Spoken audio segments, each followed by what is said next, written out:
ये बात है फरवरी 1948 की और लोकेशन करीब वही थी जहां MH370 2014 में आखिरी बार रेडार पे देखा गया था, यानी कि स्ट्रेट ऑफ मलाक्का।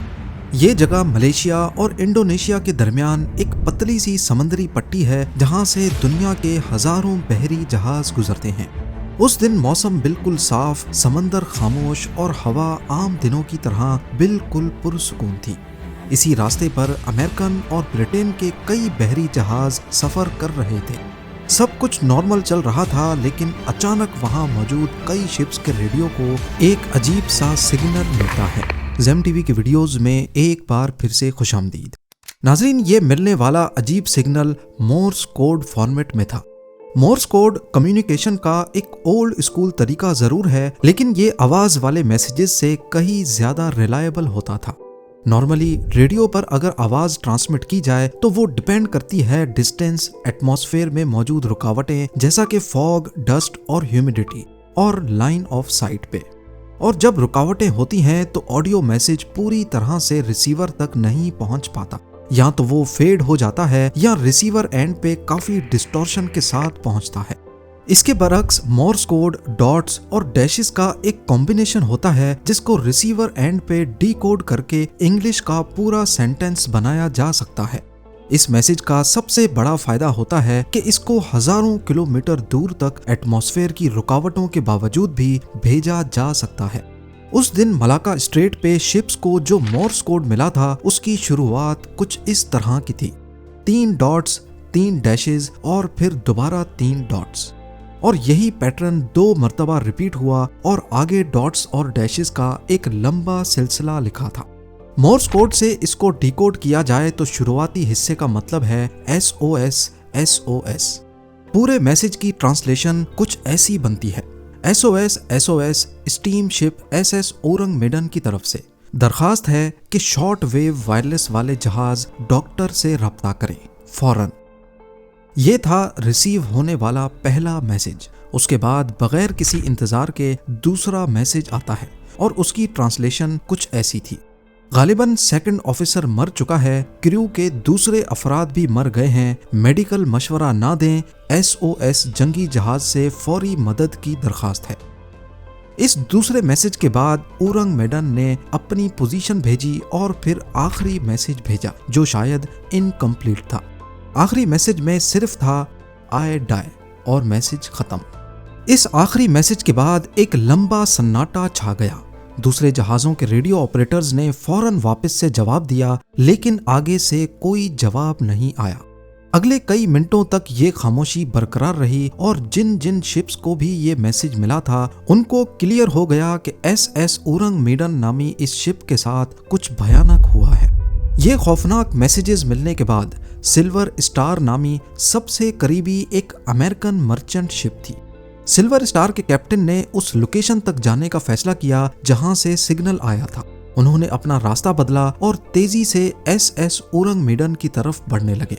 पहले तो उन्हें ऐसा लग रहा था कि शायद जहाज डूब रहा है या उस पर हमला हुआ है। कई घंटों के सफर के बाद सिल्वर स्टार जब उस लोकेशन के करीब पहुंची तो उन्होंने दूरबीन की मदद से देखा कि उस लोकेशन पर वाकई एक बहरी जहाज खड़ा हुआ है। जब वो और ज्यादा करीब पहुंचे तो सिल्वर स्टार का क्रू ये देखकर हैरान रह गया कि SS ओरंग बिल्कुल ठीक हालत में है। ना तो जहाज कहीं से डैमेज था, ना ही उसमें पानी भरने के कोई निशानात थे। वो बस खामोशी से पानी के ऊपर तैर रहा था। अगर कुछ अजीब था तो वो ये कि स्टीम इंजन होने के बावजूद ऊपर चिमनी से कोई धुआं नहीं निकल रहा था। सबसे अजीब बात ये कि डेक पर कोई हरकत नहीं थी। इतना बड़ा जहाज और बिल्कुल खामोश। सिल्वर स्टार के कैप्टन को कुछ समझ नहीं आया। उन्होंने लाउड स्पीकर पर कई कॉल्स दी, हॉर्न बजाए, लेकिन वहां समंदरी लहरों के सिवा कोई आवाज नहीं थी। आखिरकार सिल्वर स्टार के कैप्टन ने फैसला किया कि वो अपनी एक टीम को उस जहाज पर भेजेंगे ताकि इस राज से पर्दा उठाया जा सके। जब एक rescue team SS Ourang Medan पर चढ़ी तो अंदर का माहौल काफी ठंडा हो रहा था और बिल्कुल खामोशी छाई हुई थी। इतने में उनकी नजर पहली लाश पर पड़ी। ये कोई आम लाश नहीं थी, बल्कि उस आदमी का चेहरा खौफ से बिगड़ा हुआ था। उसकी आंखें और मुंह पूरे खुले हुए थे।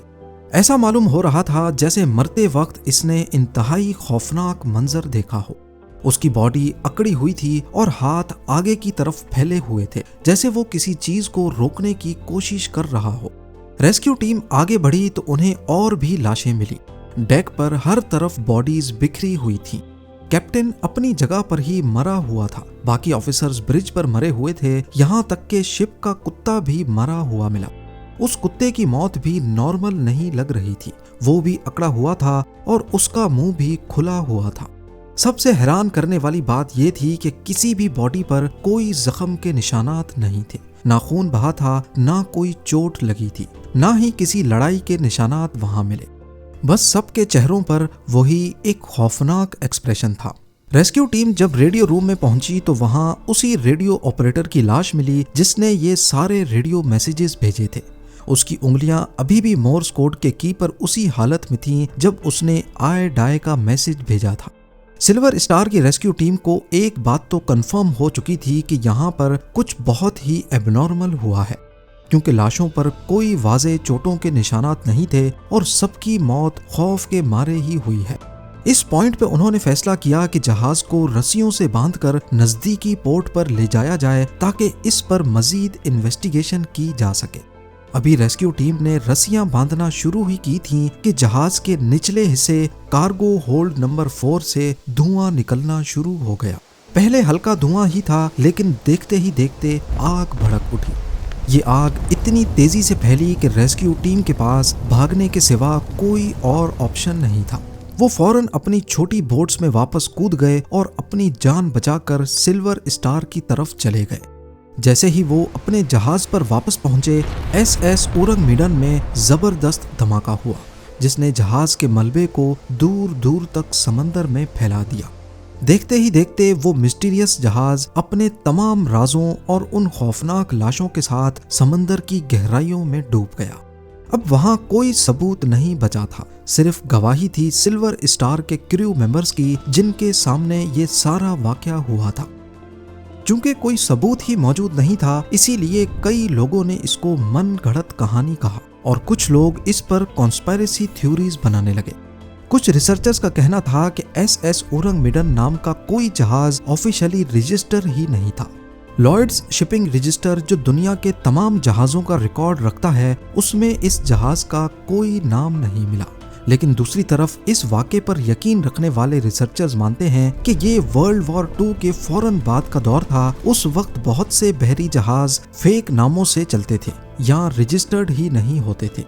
हो सकता है SS उरंगमीडन भी उनमें से ही एक हो, या वो किसी इल्लीगल एक्टिविटी में मुलविस हो, तभी उसको रजिस्टर नहीं करवाया गया था।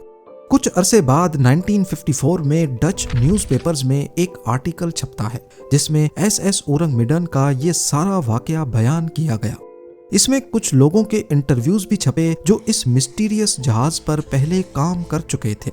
इनमें कुछ क्रू मेंबर्स थे जिनका कहना था कि उरंगमीडन इल्लीगल गुड्स स्मगल करने के काम में आता था, इसीलिए शायद इसको रजिस्टर नहीं करवाया गया था। उनके बयानात से जब जहाज के मालिक को ट्रेस करने की कोशिश की गई तो सबूतों की कमी की वजह से मालिक का भी पता ना लग सका।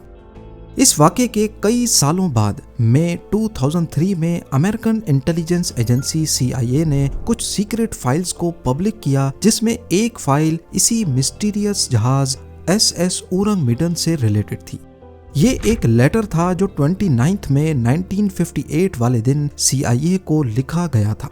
इस लेटर में इस हादसे की तमाम डिटेल्स के साथ लिखने वाले ने मेंशन किया था कि मुझे यकीन है SS उरंग की ट्रेजेडी अगर सॉल्व हो गई तो यहाँ गायब होने वाले कई एयरप्लेन्स और बहरी जहाज़ों की मिस्ट्रीज का जवाब मिल जाएगा।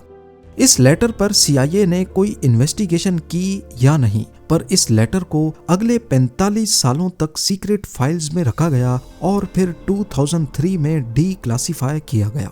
आज भी ये CIA की वेबसाइट पर मौजूद है। उस वक्त सबसे ज्यादा मानी जाने वाली और लॉजिकल थ्योरी ये थी कि SS उरंगमीडन पर कोई खतरनाक केमिकल लोडेड था। याद रहे कि उस वक्त वर्ल्ड वॉर 2 ताज़ी खत्म हुई थी। जापान और जर्मनी के पास बहुत से डेडली केमिकल्स हुआ करते थे। कहा जाता है कि ये जहाज इन डेडली केमिकल्स की स्मगलिंग कर रहा था, जैसा कि पोटेशियम साइनाइड, या नाइट्रोग्लिसरीन। एक्सपर्ट्स के मुताबिक अगर समंदर का नमकीन पानी पोटेशियम साइनाइड के साथ मिल जाए तो उससे बेहद जहरीली गैस निकलेगी।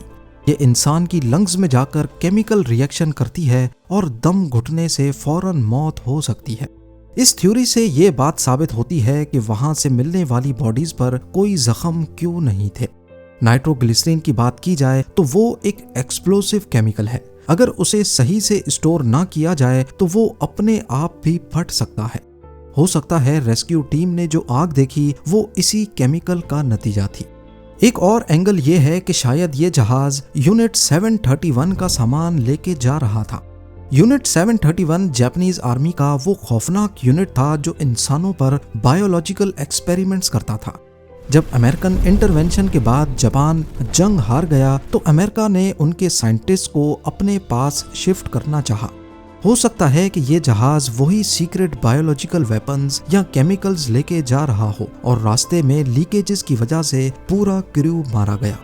क्योंकि ये एक सीक्रेट मिशन था तभी जहाज को कहीं रजिस्टर नहीं करवाया गया था और जब CIA ने 45 सालों बाद वो लेटर डीक्लासिफाई किया तो इस थ्योरी पर लोगों का यकीन मजीद पुख्ता हो गया।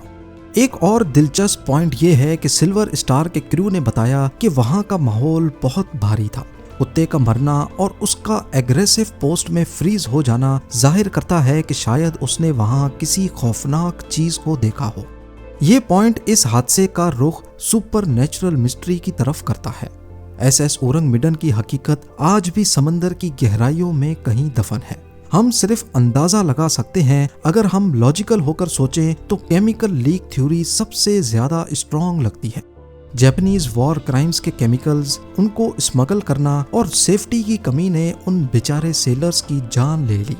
ये वाकया दुनिया के उन चंद वाकयात में से एक है जो हमें याद दिलाता है कि समंदर अपने अंदर कितने राज छुपाए बैठा है। आज भी जब जहाज स्ट्रेट ऑफ मलाक्का से गुजरते हैं तो पुराने सेलर्स SS ओरंग मिडन की कहानी याद करते हैं। ये कहानी हमें बताती है कि इंसान चाहे कितनी भी तरक्की कर ले, नेचर और किस्मत के आगे आज भी बेबस है। उम्मीद है ज़ेम टीवी की ये वीडियो भी आप लोग भरपूर लाइक और शेयर करेंगे।